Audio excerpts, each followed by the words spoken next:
नमस्कार दोस्तों। ए स्पेस के स्पेशल बुलेटिन में पंजाब विधानसभा चुनाव की बारी अब शुरू हो चुकी है। यहाँ पे कांग्रेस क्या करने जा रहा है, अमरिंदर सिंह और नवजोत सिद्धू के बीच में क्या चल रहा है, ये बताएंगे। साथ में आपको बताएंगे कि पंजाब में वोट प्रतिशत किसका कितना होगा, कौन सबसे ज़्यादा सीट जीत सकता है, किसकी सरकार बन सकती है, आम आदमी पार्टी का क्या नेक्स्ट प्लान है, बीजेपी यहाँ पे क्या करने वाली है, कांग्रेस आला कलाम की तरफ से ऐसी क्या इंस्ट्रक्शन दी गई है जिसमें अमरिंदर सिंह और नवजोत सिंह सिद्धू के बारे में आपको डिटेल में बता पाएंगे। तो सबसे पहले पंजाब विधानसभा चुनाव के टोटल सीट की व्याख्या कर देते हैं। 117 विधानसभा सीट वाला, जहां पर आपको 59 सीट जिसको मिलेगा उसकी मेजोरिटी होगी। कांग्रेस की तरफ से अभी भी जो नेता बने हुए हैं वो अमरिंदर सिंह ही हैं और नवजोत सिंह सिद्धू को इस बार बैटिंग करने को मौका नहीं मिलेगा। ये मैं मानता हूं कि कांग्रेस ये बहुत बड़ी गलती करेगा यदि नवजोत सिंह सिद्धू को ऐड करता है यहाँ पर, और यदि प्रॉब्लम सॉल्व नहीं करता है कांग्रेस के अंतर्कलह जिसमें अमरिंदर सिंह और नवजोत सिंह सिद्धू हैं, इस प्रॉब्लम को सॉर्ट आउट नहीं करता है तो भारी नुकसान हो सकता है यहाँ पे कांग्रेस को। मैं आपको ये भी बता सकता हूँ कि पंजाब में इस वक्त सबसे ज़्यादा मजबूत कोई दिख भी रहा है तो वो मात्र एक पार्टी है, वो कांग्रेस है। और कांग्रेस को यदि अपने रुख में बदलाव नहीं करना पड़ेगा या फिर अपने शीर्ष नेताओं को इस कमांड पे नहीं लाना पड़ेगा कि किसे नेतृत्व दिया जाए, तब तक कांग्रेस को पर्सनल लेवल पे बहुत नुकसान होने जा रहा है। दूसरी पार्टी की बात करते हैं यहाँ पर, आम आदमी पार्टी की। हरपाल सिंह चीफ जो यहाँ के उम्मीदवार हो सकते हैं मुख्यमंत्री के, और मैं मानता हूं कि आम आदमी पार्टी यहाँ पे अच्छा परफॉर्म करेगा। बहुत सीट तो ज़्यादा लेके नहीं आएगा लेकिन वोट प्रतिशत में इजाफत जरूर हो सकता है।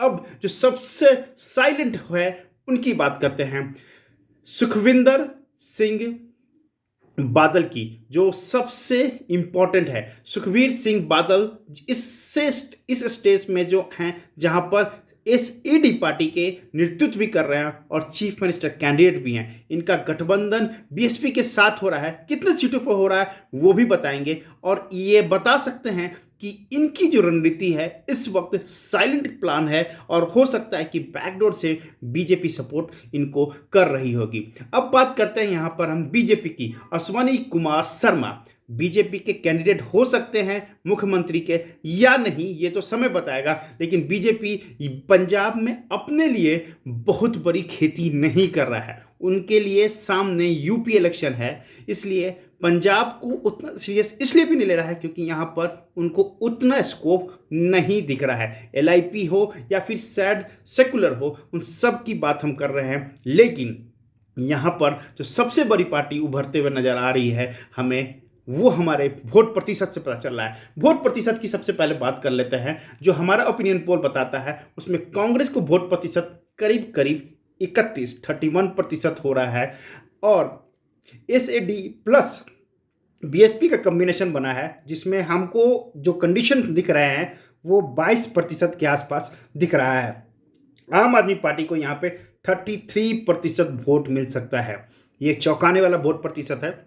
सीट में कितना इजाफत होगा ये तो समय बताएगा, लेकिन जो वोटिंग प्रतिशत है वो करीब करीब कांग्रेस के बराबर होते हुए जा रहा है। बीजेपी को मात्र 7 से 10% वोट प्रतिशत होगा, अदर्स को यहाँ पे 7% ही मिलने वाला है दोस्तों।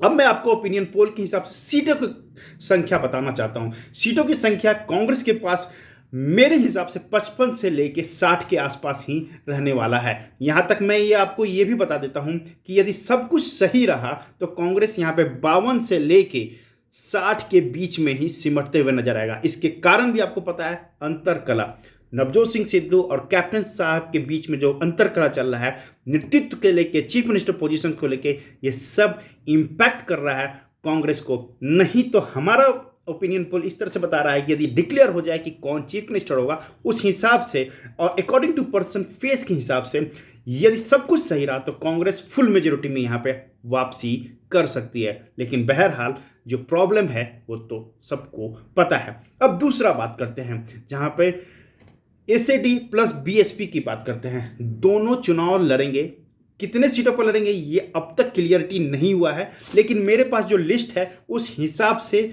यहाँ पे करीब करीब 95 से 97 सीटों पे एसएडी चुनाव लड़ेगा और बीएसपी वहाँ पे 20 सीटों पे चुनाव लड़ते हुए नजर आ रहे हैं। और इनका जो सीट कलेक्शंस जो हमारे ओपिनियन पोल में आ रहा है वो मैक्सिमम टू मैक्सिमम जाएगा 20 से 23%। मतलब कि यहाँ पर पंजाब की जनता एसएडी प्लस बीएसपी के कॉम्बिनेशंस को नकार दी है। और यदि ये 23 सीट लेके भी आते हैं तो भी ये सरकार बनाने की स्थिति में नहीं है, क्योंकि बीजेपी की कितनी सीट आती है ये तो सवाल आपके मन में होगा। तो बीजेपी यहाँ पर हमारे ओपिनियन पोल से 117 115 के आसपास चुनाव लड़ने जा रही सीटों पे, और ओपिनियन पोल जो बताता है वो मात्र 2 सीटों का काउंट बता रहा है। 2 सीट में ही बीजेपी सिमट के रह जाएगी। बहरहाल 1 सीट आ जाए वो भी बड़ी बात है, क्योंकि ओपिनियन पोल तो हमारा 1 से 2 सीट की बता रहा है विथ वोटिंग प्रतिशत 7, वो मात्र है।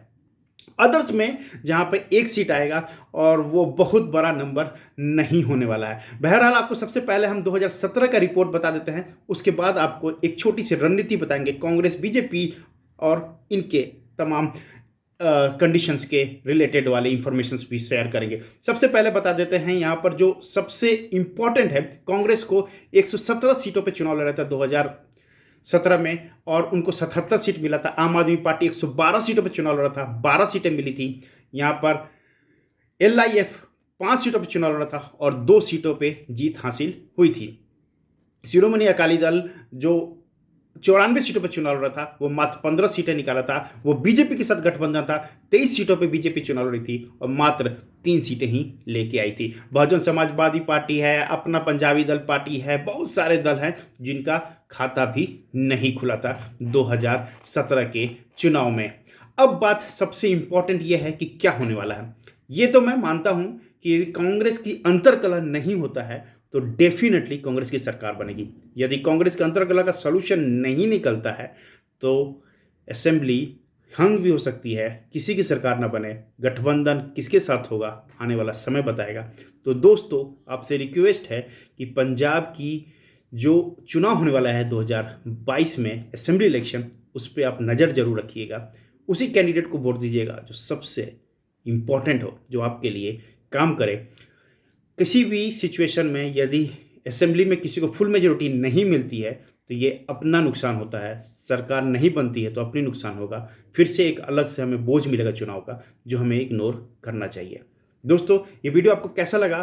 पंजाब विधानसभा चुनाव 2022 का ओपिनियन पोल कैसा लगा? प्लीज़ कमेंट बॉक्स में अपडेट कीजिएगा, लाइक कीजिए, शेयर कीजिए, सब्सक्राइब कीजिए, बेल आइकन को जरूर प्रेस कर लीजिएगा। हमारी तरफ से जो भी नया वीडियो जाए उसका नोटिफिकेशन आपको जरूर मिले। दोस्तों मिलते हैं अगले वीडियो में, तब तक के लिए नमस्कार।